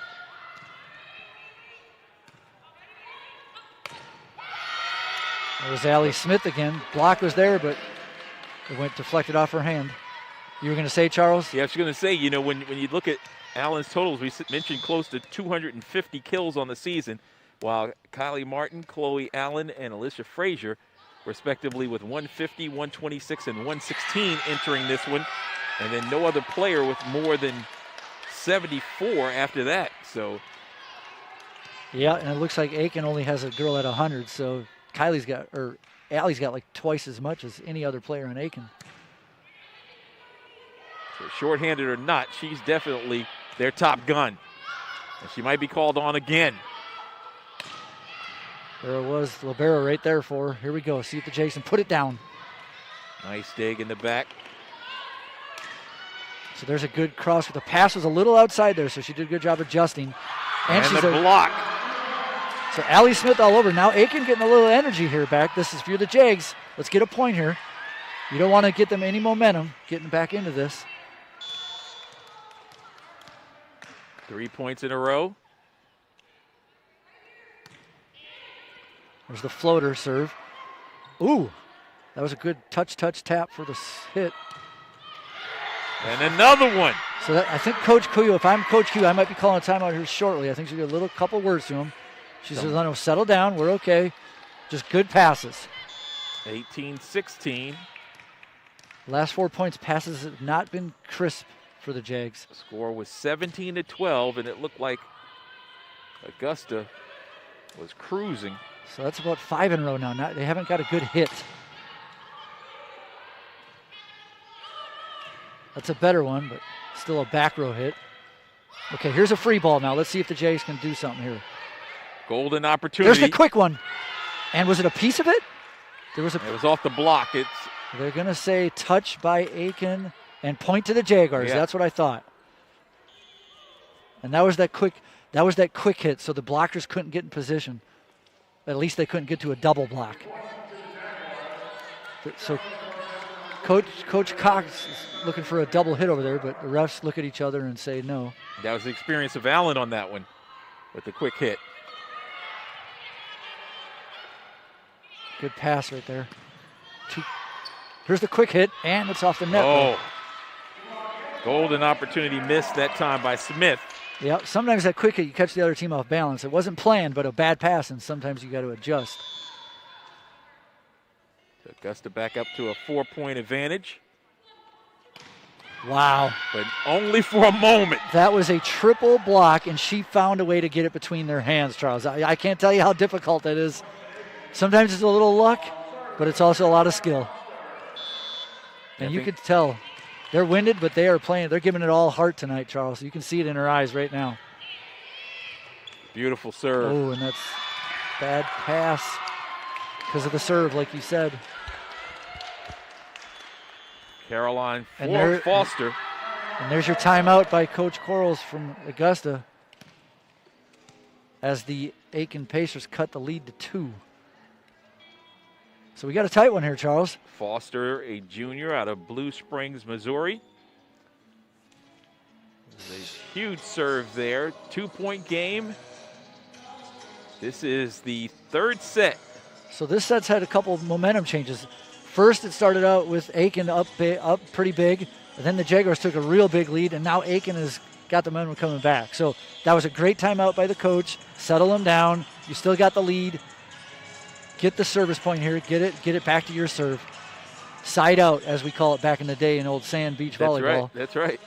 Which is actually the interesting piece of this whole thing for me, because that's where I began in the sport so many moons ago, watching Olympic beach volleyball and side outs. And, you know, how did you feel about that transition when they decided to go, you know, just every point represented just that? Oh, I love it. It speeds the game up big time. The game took a longer time. It makes every point count, so you can't just kind of sit back and, you know what I mean? You got to count every point. I also like how they let the service hit in the net it still goes over, that still counts too. Back in the day, you used to have like second serve stuff. That's way back in the day. Aiken with control. And the serve. Oh! And there's another block. And that was a single block, but she was right there. The set was a little close to the net there. That was why she was able to get that block. And they're pumped up about that. She's almost like a little surprised a little bit, look in her eyes. Chloe Allen, the junior out of Richmond Hill, Georgia. Saw her story illustrated on the news channel earlier this week, nursing program.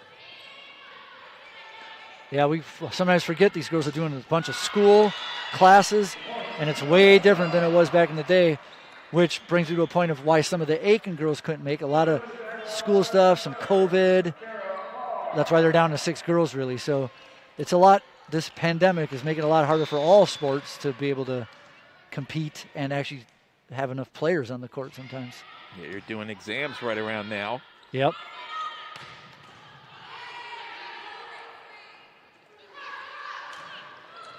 Oh, beautiful wow. Kill from that right side. Yeah, that kill she took a little off that one, so it didn't go quite as far as deep, and it found an open spot there, kind of like a Texas leaguer in baseball. And that's Evans, the freshman again from Cartersville. She's been a factor. Ooh, okay, here we go, a free ball. Let's see if the Jays can get a big point here. Oh, they've got a bad pass there, so Aiken's going to have a chance.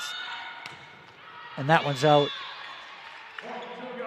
That was Allie Smith, but she went out a little deep. Good eyes on the libero over there to get out of the way. 2 points away here, Charles, from taking this third set. Ooh, floater. Mix it up there. I like it. Yep, short serve. Oh. And that's in. That was a great cross-court spike there. I like the mix-up there on the serve. When the girls aren't anticipating that, you kind of throw them off guard sometimes, but Aiken did a good job to recover from that. Again, very alert team is this Pacers team. So there's that serve off the top of the net that's still legal, still good. All right, here we go.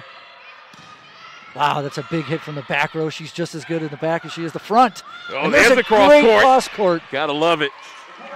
That was a great cross court. Just caught the inside, and that takes us to set point, Charles. Gotta love it. Gotta love it. Augusta 1 point away from taking the second game. There's a cross court winner. No, it's not a winner. That was off the block and out of bounds. Yes, sir. Thank you. Yes, sir.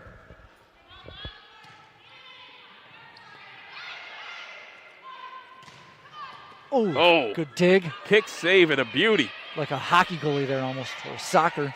Here we go, wait. And there she does it again with the right hand. But teammate couldn't catch up with it on the wing, and that will do it. Augusta takes the third set in this one, 25-21. So a big run by Augusta down the stretch. Big right hands as they were able to get things done. So here you see on the replay, on the outside hit, that was the point before this. That was a great adjustment to go for that small corner. That's the one spot you always know as a player, there's usually nobody sitting there because you got to block. And here comes, I think, the winning point. And this time she just wants to hit hard. Nope, that was the one that they were not in position for. Mm-hmm. That was 2 points ago. Mm-hmm. So again, Augusta taking full advantage. The youngster, Evans, getting some points out there. Charles, what I like about that last point is they just hit it hard.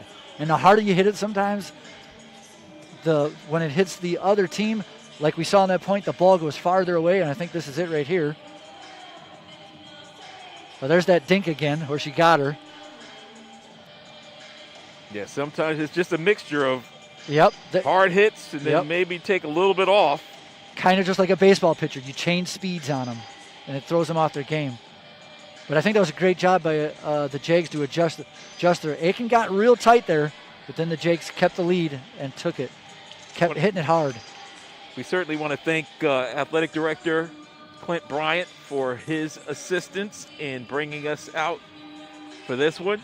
It means a lot to the young ladies as well as to the fans of the Jaguar Nation who are tuned in all around the globe. We thank you so much. Appreciate all the kind messages. This is also available on YouTube, so if you're watching on the Peach Belt Network, welcome. And if you're tuned in on YouTube, welcome as well. All the Jaguar fans, Charles McNeil, Peter Heyman, courtside, the best seats in the house, along with Lisa Burnett and a star-studded crew from SUV TV who made their way in from Atlanta. Set this up in a matter of a few hours and have us looking really, really good as the Jaguars now with a 2-1 advantage. They lost the opener, Peter, taking people back 25-18 and then bounced back with a 26-24 advantage in that second set and then 25-21 in the third. Yeah, Charles, I said it a couple times already. That second set, 24-24, Jags could go either way there. They got that point on the line, and then they got the next one. That was a huge, I can't tell you how huge it is to get that win. If they were down 0-2, a lot of human beings that play sports, depending on your experience or your insides, they could almost give up on the inside. Now, Jags girls, I don't think are like that, but down 0-2 and you're the favorite, that takes a hit on you. You got to take a blow to that, you know? Well, the one thing I have to ask you now, as we head into the fourth set, is how pivotal is this in terms of closing them out? You've got a momentum. You've won the last two. Is it going to be extremely difficult? How important is that opening first 5 or 6 points? It's real big, Charles. The last things the Jags want to do is let off the gas and let Aiken back in it. The last two intermissions, if you will, I've seen the Aiken girls. They're still excited, but they don't have quite the pep they have. So you want to keep the pedal on the gas and get an early lead and don't even let them have a chance to stay back in it. And if you're the Aiken coach, this is what, you know what? It's do or die now. We're down to 6 girls. You got to give it every ounce of energy you can. And they've shown a lot of heart tonight, Charles. Both teams have. The fourth set is underway. Augusta with the opening serve. There's that great pancake again by the libero, Colin Martin. That's twice she's done that. There's a big hit again. Even though it's the fourth set, she's still got energy to swing like that. Sometimes maybe the adrenaline just takes over, Charles. Allie Smith.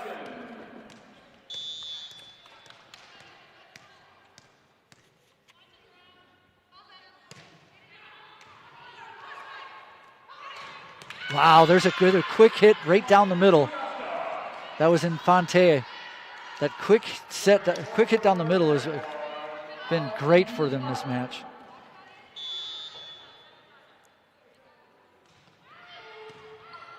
So there's your libero doing a jump serve. The only time she can jump and hit a ball is during the serve, by the way, Charles. As a libero, you got to keep your feet on the ground at all times. You can't even block at the net. We do have an update for you from Flagler, where Flagler leads UNC Pembroke 2-0, but UNC Pembroke with an 18-17 advantage in that third set. So, Charles, there was that quick set right down the middle hit. That has been the go-to hit for the Jags tonight, and the outside left hit. They're avoiding this right side, trying to stay away from Allie Smith and Rodriguez for Aiken. Great coaching by Coach. In-game adjustment. Tit Trotter, or Trower, the server out of Savannah. Blockers in good position there. Made the Aiken girl go to the outside and made her hit it out of bounds there. Samantha, another of the freshmen on the squad this year. Ooh, we got a push. Block was there, but went out of bounds. So a lot of times on that push hit, you can get a pretty good block, but unfortunately, because the angle, it went back out of bounds. Smith to serve. Wow, she's still jump serving, and she's still got a lot of power on that, Charles. Almost like it's the first set. There's that famous push. There's that push one. We haven't seen that in quite a while, and this time it worked. The placement of that one was superb. Yeah, a lot of times you're taught go to a back corner because that's where it's empty, and even when they get the hit, they're facing away from their teammates. Makes it hard for a good bump set spike to occur. Might have a net call here, yep. It was a good dink by there with a bad pass, but she went into the net. So 2 points in a row for Smith.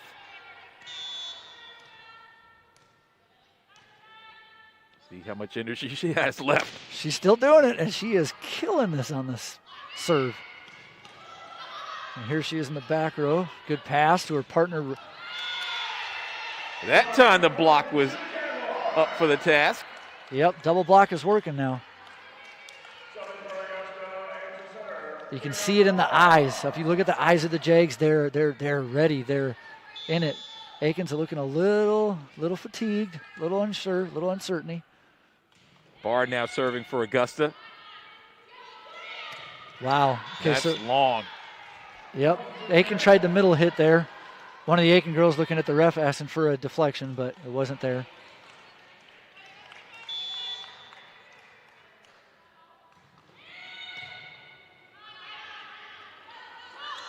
There's the double block. Rodriguez. Smith. And now Augusta's turn. Ooh, and it's beautiful. In there. The freshman again coming through, Evans.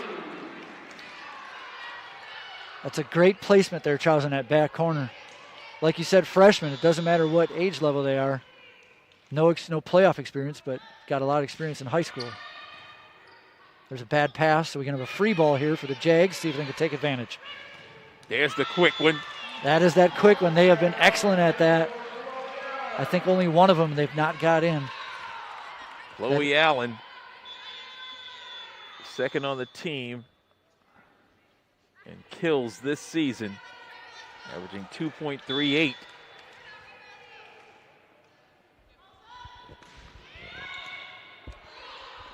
Another free ball here. Oh, there was a little miscommunication there, so real free ball. To Evans. Evans. Is that the freshman again? It is. Freshman stepping up. In fact, with that pandemic year, a couple of these girls had to miss a year, so now they just lost a year of playing. Evans growing up in front of your eyes, ladies and gentlemen. Yes, sir, and it looks like we got a few more. Okay, here's a replay here. This is the outside hits here to the freshman. Great form, and a lot of times they'll either cross there or they'll go down the line, and she chose down line, and she made the right choice there. Now here's that quick middle hit, and you ain't stopping that. There was not even a blocker in sight there. Great replay work. Yeah, Evans on the season. There's a nice pass. 41 kills on the year. But she's paying dividends in this semifinal. She's pumped up. I'm liking it. Number 2. So speaking of fans, there's a few more fans in here, maybe 6. But the bigger thing is, had the AC guy just come up to me and said it sounded like he fixed the AC. So I didn't realize it, but the air conditioning ain't working. But if there was a bunch of fans in here, Charles, I think we'd all know it, and players would probably feel it. So that actually might have a little effect on Aiken as well, being fatigued and not having that air conditioning kind of keep you cool, maybe sweating, heat, and that could actually have an effect as well. So I don't think that was planned. AC guy just said, hopefully it's fixed. So yeah, he came over as if you were, I guess, the. I guess I look like somebody. You look like I get the AD or something. Maybe it's the green shirt, the teal shirt. Oh yes, you're an official. You're an the official, replay thought I was an official too. So. Aiken getting back control. There was another one of those timeouts, and it worked out for you. You got the point back. As a coach, you love to bottle those things up. Whatever you said, bring it back again. Quick set. The back set. And now Augusta scrambling. Ooh. Chloe gets across short. Up. Rodriguez that's kept legal. alive. That is legal. That's a great block and up. Block and dig.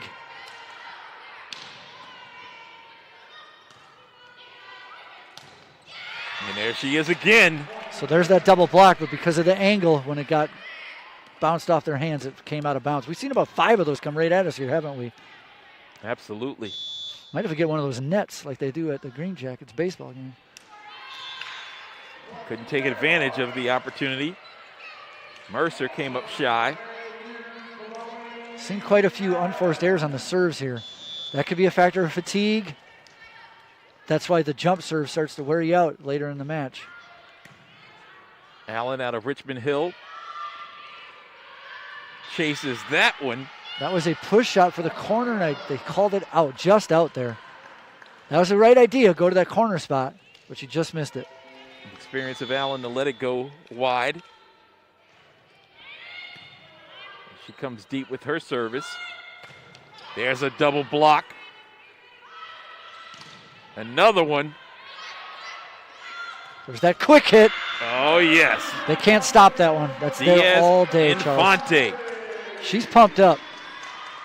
I do got to make note for Aiken. They have some liberos out there playing, and they're not used to all this stuff. So you got to give Aiken credit for playing all these different positions. It's a nice dig, pass. And there's the swing. That could be the lack of communication. No blockers up there. Girls not used to playing these positions, so they're not used to being at that spot to block. You can kind of start sensing things. Augusta feels like they're a little bit in control. And Aiken's got to hold on for dear life. Oh. And that's one way of changing things. Yep. Rodriguez, she's been making things happen all night.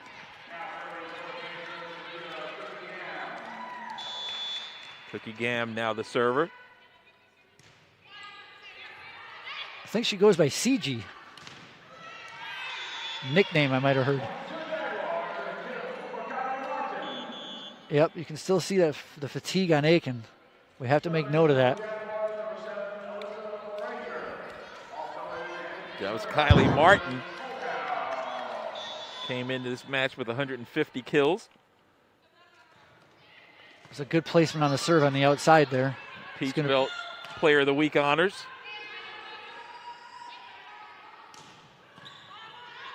That was a good turn, spike down the line. Oh!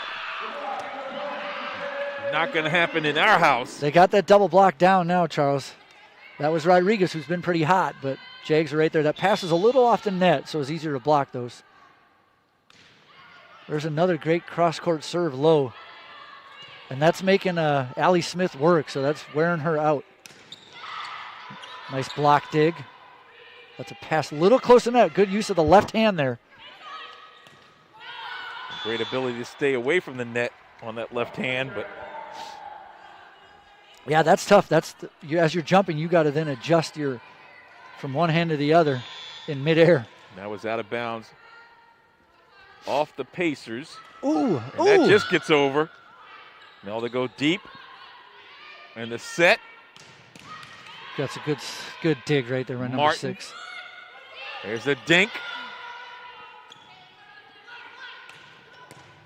Frazier. Down goes Frazier.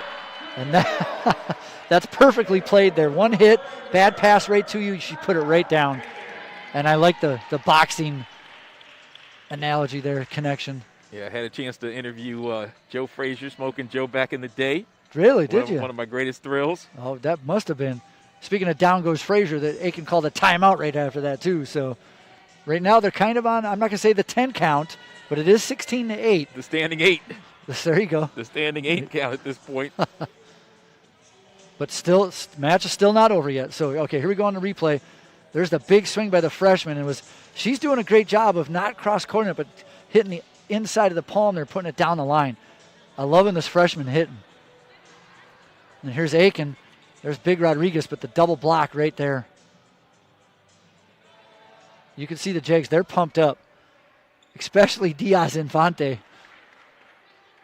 Yeah, we haven't talked a whole lot about her out of Phoenix, Arizona, Scottsdale Community College, but she has been huge in more ways than one in terms of big build, but also putting it down and, both on the offensive and the defensive side for the Jaguars. Yeah, she's been there blocking. She's been there hitting. I think she's actually been the team energy that's kind of kept the Jags going. She's been the one with the passion tonight. So if I almost have to, without looking at the stats, she might be my MVP maybe tonight.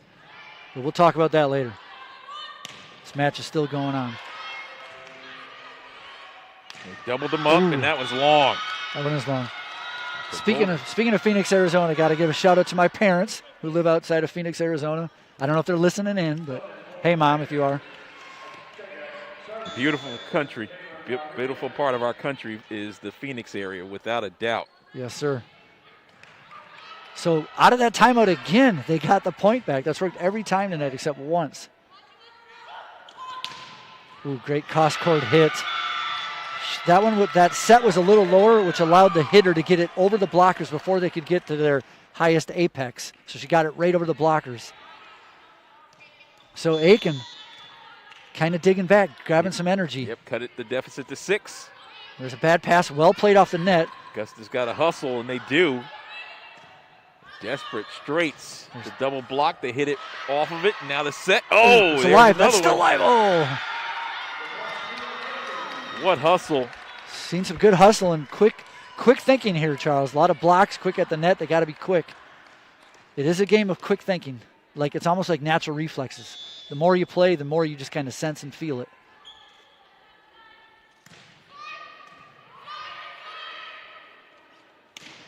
It was a touch. It's still good, though. I think we had a touch there. Yep, they're calling it up. So the back official here gave the square up, but it just means it was touched. So landed out, but it was still touched. It's still their point. So point to Augusta and service to Augusta as well. Martin now with the service. Ooh, big swing, and they're saying it was out? I think he said it was out. No, he said that was in. That was a big swing, sorry. No, you're good. 5-point game. Set number 4. Augusta wins this one. They move on to the championship round. Guess who that was? Infante. That down the middle hit with her, that is unstoppable, Charles. If they could go to that all night, I don't even think Aiken girls want to get up and try to block that. She's so tall. I think maybe Rodriguez and Smith could get up there.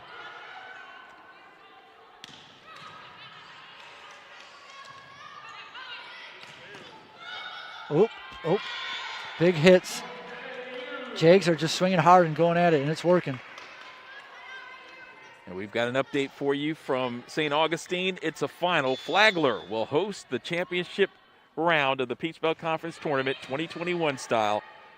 The spring event will happen on Saturday as they took care of UNC Pembroke 25-22 and finished up 3-0. Well, speaking of finishing up here, Aiken's staying in this, so they're playing well. They got some energy. They're trying to sneak back into this fourth set here. Still got big smiles on their face to the Pacers. Jags went for that middle hit again. This time was a little out, but I like how they did it. That is their go-to play right now. You still see smiles on the faces of Aiken. That's good to see. Julie Archer on the floor now. Julie was on the team back in 18 when I was broadcasting before pandemic. Another hit out for the Jags. All right. They got to get a point here. Stop the bleeding, Charles. Don't let them sneak back in this and go to a fifth set. This shows the perseverance and intensity of this Aiken team and this rivalry matchup. There was that quick hit again. The blocker was there that time for Aiken, but it was so quick it hit the side of her arm and went out of bounds. So that was a big point for the Jags. So Saturday, I guess we're going to Flagler. Headed down there. I'll be in the back seat resting while you commandeer us down there. Sounds good to me. Let me talk to the coach, see what I can work out. Of course, we're not going to talk like that because Jags have not won this match. Not over by any stretch of the imagination, ladies and gentlemen. But either way, we'll go announce either one of them. Oh, and a nice kill over the top off the block. And that's the aforementioned Julie Archer. Archer all the way from Kansas. And Dale. There's the push. Ooh, two girls there, but might create some English on it, and it does. Big hit there. I'd rather have two girls. You'd always rather have two girls go for it than nobody. You never want free points like that. So good for the Jags staying alive with that one. Bad pass there. And we're going to say over the net. Wow, okay, they went to AAU there. And this is now match point. Aiken girls are still in it. The coaches are kind of just watching. Zitrower to serve. And that is in. Off the top of the net. Wasn't even blocked.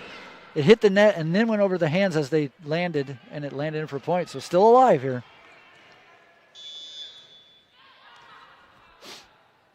Here's the big jump server now. Let's see if she keeps doing it. One-handed. She can do it. And so can Augusta. It's that one. I saw a tip. The block, and it's over. Augusta wins this semifinal matchup. The second seed will survive and advance as they will move on to head down to St. Augustine this coming Saturday. With plays like this, congratulations goes out to the Jaguars, Sharon Quarles, as she's taken full advantage of her opportunity. The first coach to take them to a Peach Belt Conference tournament title back at 18 now has an opportunity to do it again. Charles, on that last winning point, the Jags did their go-to route. They went with that middle hit, got it off a deflection for the winning point. Great to see the Jags go down one set, which they've done. They did that in 2018 a lot, but stayed with it, stuck with it. Coach did a little in-game change. Middle hit. They went away. They stuck away from this outside where you saw Allie Smith get a lot of kills tonight. So they went to the opposite side, kind of kept her out of the game, and she was a little more quiet these last two sets. So that was very smart by the Jags. Well, you talked about your player of the match. You've had a chance to take a look at things. We don't have the statistics in front of us, but I'm sure they're coming sooner rather than later. So who is your player of the match, Peter? I'm going to go with the one I said earlier, Alexis Diaz-Infante. She had a lot of energy. She was blocking. She was hitting huge on the outside and in the middle. I really think she was the core that kind of kept them going. And it nothing to do with that she's from Phoenix, Arizona either. Do you agree, or do you have somebody different? We can do a co-MVP, no problem. Yeah, I mean, I like Evans. I like Evans' productivity. You know, coming into this match, we talked so much about Kylie Martin and what she's done throughout the season. Thought that she would be, and she was, living up to the billing. Co-player of the week this week in the Peach Belt. She, along with Chloe Allen, got a lot of accolades, but Evans was kind of the unsung hero who came up with those big plays, especially in the third set, that helped to give them the momentum, and then she continued here in this final set as well. Yeah, and Charles, a lot of times in the playoffs, the other team might try to take the bigger players out, and that's where somebody else has to step up. You see it in college basketball. You see it in football games. And I think, like you said, the freshman here, she stepped up, and that's big for a freshman. And they'll need her on Saturday. Yes, sir. There's your player right there. Yeah, you can see the intensity. She's definitely intense. And when she says something, folks are going to listen. And I think we're going to get a chance to visit with the head coach, Sharon Quarles. I believe she's going to come over as well. I'm going to try to bring her over so we can have a conversation with her on the success that came with this victory. As again, you're watching exclusive coverage of Jaguar volleyball, where today the Jaguars were victorious, taking care of arch rival USC-Aiken. In the first set, it was Aiken who jumped out early. It was a seesaw affair through the midway point of it, and then Aiken took control down the stretch to win it 25-18. Your thoughts about that opening set? Yeah, I've seen it in 2018, and a lot of sports, they came out, like the Jags came out a little tight, a little tense. Aiken was very loose. You could see it. They got up early, and the Jags weren't, and that's why they lost that first set. Whatever coach talked to him about before the second set, in between first intermission, that changed. But that could have gone two different ways there in the second set. It was a tight one. Jags could have lost that, and we may not be looking at the same result here. So kudos to the Jags for staying strong in that second set and pulling it out and then taking that momentum the rest of the way through. Without a doubt. Then the second set went to Augusta. We talked about the success of it and how well it rolled. I mean, it was a nip-and-tuck affair in that second set, as we'll bring in Sharon Quarles right now, the head coach in her 11th season. Coach Quarles, first of all, congratulations on advancing to the championship, a place that you're very familiar with in the Peach Belt Conference tournament. Many thanks to you and to the school the conference for actually having the conference tournament. I mean, or even having a conference season. You know, even though it was 14 matches for the season, we were just happy to play because in the fall we had no idea what the spring was going to look like. So we just were in the gym practicing, training, and lifting. And so it's like, hang in there, guys. We might have a spring season, and sure enough, we did. So for the 14 matches and then to have a conference tournament, yeah, that's a blessing. 12 consecutive victories now. What has been the key to this success? I think the flexibility of our team in regards to moving around our players and adjusting from a 5-1 to a 6-2 and back to a 5-1, and then moving our pin hitters, whether it's going to the outside or to the right side, and doing matchups against the opposing team, which are giving them fits. So good luck to the teams that scout us, because when we walk into the gym, they don't know which lineup they're going to see.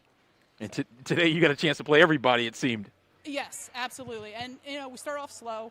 There was some issues with connection and then with passing, obviously. And so as the match progressed, we started realizing that, you know what, run the middle, in the middle, and not run to the slide or anything like to the pin, because, you know, there's the blockers, but there's no block in the middle. So that was the key of, you know, running the score up a little bit and getting some more, you know, of a cushion, as they say, with the set.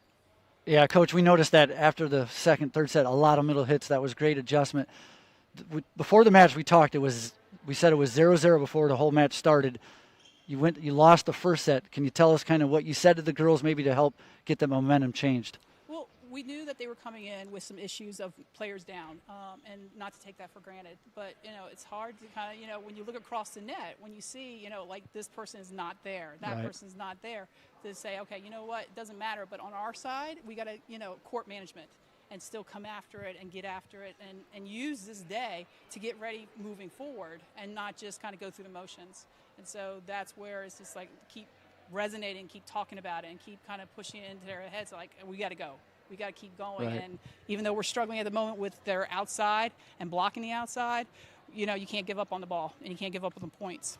Yep. Not sure if you heard yet, but Flagler won their match, so you'll be playing Flagler. Any things you want to say about that or prepare? Or I know you've played them this year already a few times. And you've beaten them. That's right. We went to them on the first outing, and we lost them in 5 by 2 points. And then they came to us, and it was a much, much different story, which was great. We're looking forward to another matchup, and fans will be allowed down there. Awesome. So it should be a great crowd down there, and we're looking forward to the road trip. Absolutely. And then talk a little bit about the individual play, if you will, of several players. We, you know, coming into it, we knew about the Peach Belt Conference Player of the Week, and obviously she deserves all those accolades. It has lived up to that in Kylie. But the play of Evans, your freshman, who really stepped in I think, Game 4 and was a huge factor. And then one of the players that Peter really enjoyed was Diaz Infante and what she was able to command in the middle. Absolutely. Those players, yeah, it's a concerted effort. It really is. So it's just, I mean, yeah, everyone sees Chloe Allen because she's a middle and she flies and she's 6th rotation. But it takes the entire team to bring this together. So, yeah, we don't get a lot of player of the weeks because we're more well-balanced. And so if one player is struggling, the other players will step up and carry the load. So it's a yo-yo effect. And it works well because, like I said, if someone is struggling, we can actually move them around, that they're not just slotted for one position as the outside. We can move them to the right side or move a middle to the right side and just kind of, like I said, get a little more confidence builder and then kind of work them back into what they're naturally, you know, trained to do, I guess you could say. So it's a give and take. So, like I said, the girls are working hard, and, you know, if someone's down, then everyone's stepping up to raise them up and then raise their level of game as we work forward. So, do you have anything on your plate in terms of the next couple of days before you head down to Florida? No, just getting back in the gym, working on some of those things that we saw tonight that we need to work on, and just passing a little bit more, serving a little bit more. You can't serve enough, you can't pass enough. And then we have a couple recruits coming in, so that's going to, you know, give a couple different arm swings. So it gives us a chance to kind of battle with them as we kind of, you know, have them on the court with us. So it's going to be fun. Well, congratulations. We're really, really pleased by your success throughout the season. Happy to have had this opportunity to showcase the young ladies in their athletic endeavors and look forward to closing out the season like you have so many times before with another title. Amen. Thank you very much, and go Jags. Go Jags. Right. That's Sherry Quarles. She's been nice enough to take some time to join us and get your final thoughts. Thank you so much, Coach, again for the excellent effort, and the Jaguars with this victory now improved to 13-2, 8-0 on their home court, and now they'll go in what will technically be a road game where they are 5-2 on the season, but against a team that we've had the opportunity to take care of with a victory. And she's also mentioned the matchup that they had down there was really, really close. So yeah, like Coach said, they lost the first, won the second, so this will be the rubber match, right? It's kind of two equal teams. It's going to see who comes out. Hopefully there's no COVID issues or any other education. Hopefully all the girls can play and step up. And I guess my take from tonight, or my recap, is it's 5 sets for a reason, or best of 5 for a reason. It's not like one game and you play a bad game and you lose and you're out, like football or something. So they lost the first set, but they recovered from that, picked themselves up, adjusted, like Coach said, got the middle hit going, which we observed during the match as well, and the outside hit. Aiken didn't have a lot of blockers, and I think, as you can see them now, they gave their hearts, but I think there was a little fatigue factor there at the end as well. Well, again, great effort on the part of the Aiken team as well. We definitely enjoyed their effort, and though they were shorthanded, they gave us everything that we can handle, and congratulations goes out to Coach Cox on an outstanding season as their season ends at 9-5 and 4-3 on the road this season. So the final count, a 4-set victory for Augusta, 25-18, 26-24, 25-21, and 25-16 was the margin, with the last 3 belonging to the Jaguars, as they have now survived and advanced to the championship of the Peach Belt Conference 2021, the spring edition of volleyball that'll be played down in Flagler, down in St. Augustine, Florida, this coming Saturday. So for my broadcast partner, Peter Heyman, and for everyone associated with SUV-TV and Augusta University, I'm the Mac Daddy Charles McNeil saying good night and God bless everyone.